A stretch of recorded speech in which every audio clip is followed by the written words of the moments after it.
When my Pimpy arrived, he was a very small baby, around 7 days old. He slept for a couple of hours and then he started waking up and he started calling for his mother. He was with her, she was taken, and now he was alone.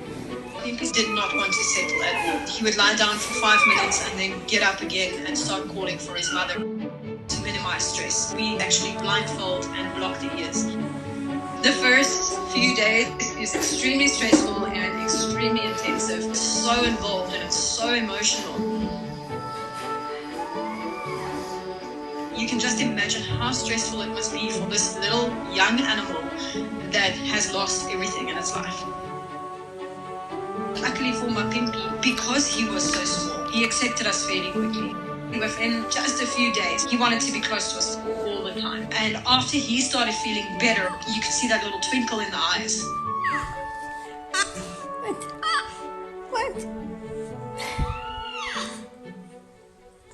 When we first took my Pimpy on his bushwalks for exercise, he wouldn't really run around like other baby rhinos.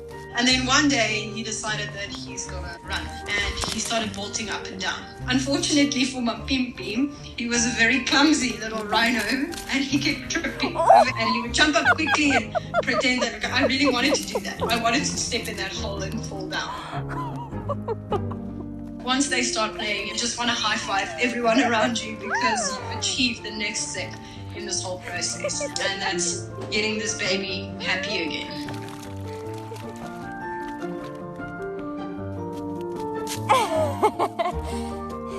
From there on, we start making them more independent of humans. We let them go out into a camp where they are usually introduced to animals to start teaching them important life lessons.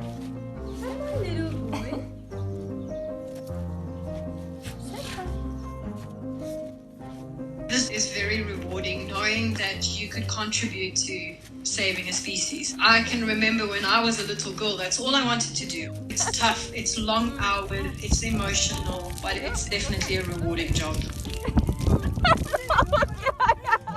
Then on New Year's Eve, we had another orphan, little Eve. Evie was a lot smaller than the other orphans, but we had to find her a friend. About 5 months after Evie arrived, we had a black rhino orphan come in, and that was little Ryan.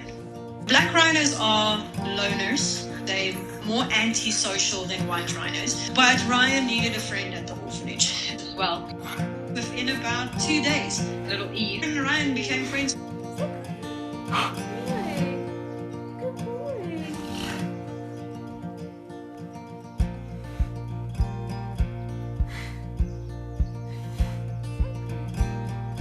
They followed each other everywhere, and their friendship grew so quickly. They would share their meals, they'd sleep closely together, and eventually they would wallow together. It was just so special to see two completely different species, a black rhino and a white rhino, hit it off and become such good friends.